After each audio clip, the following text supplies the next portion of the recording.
So under the new public management, citizen was not only a citizen. Citizen was not at the receiving end. Citizen was a consumer, a buyer of public services. If in private sector we declare customer is the king, under the new public management, it was suggested that the citizen is the king. Citizen was the consumer, and efforts were made to make him or her more powerful as compared to bureaucrats and other service providers. The idea under new public management was to change the mind frame of both the citizen and the bureaucrat. The citizen has to think himself or herself as a buyer of services. So if he is not satisfied, he can go elsewhere. And bureaucrats have to think themselves as sellers of public services. So they should be concerned if one or more people are dissatisfied with their services. The idea was that there was no universalism of citizenship. So all citizens are not alike. Every citizen is different. They are different groups.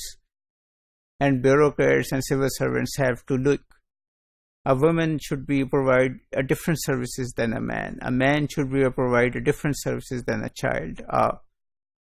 African American man has to be provided a different type of service than a white man. So all these different groups have to be catered for.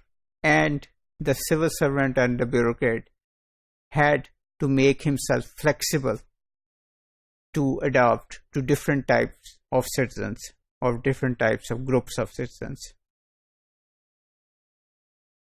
So the idea was that we have to make citizens powerful. And what type of citizens? Parents. And parents are consumer of which services? Schools. So parents should be made more powerful than schools administrators. Tenants should be more powerful. Tenants in UK, many or most of the tenants live in public housing. So public sector, local authorities build the houses and give them on rent to the people. So make tenant more powerful than the local bureaucrat sitting in the housing department. Again, make patient more powerful. Who is a patient? Patient is a consumer of hospital services. Hospital services provided by the government.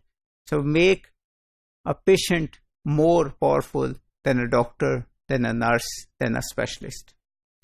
So this was the idea of the new public management, and this was the idea of empowering the citizen and the consumer.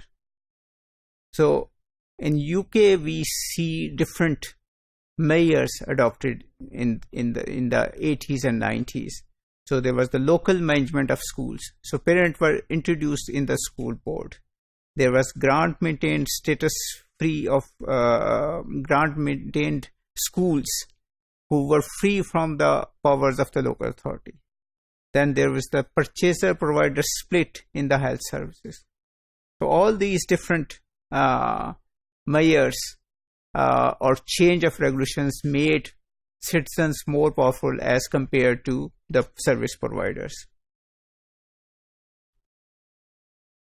Then a more comprehensive citizen charter was introduced in different areas.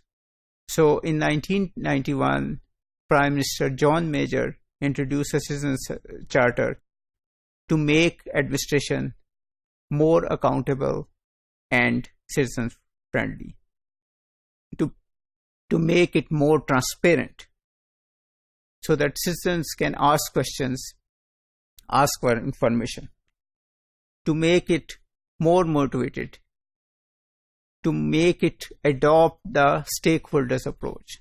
The bureaucrat should not decide about problems, about rules and regulations sitting in his office. He should go and ask people who are affected by his decisions and save time So all these different areas were beneficial, and these were introduced in the Citizenship Charter.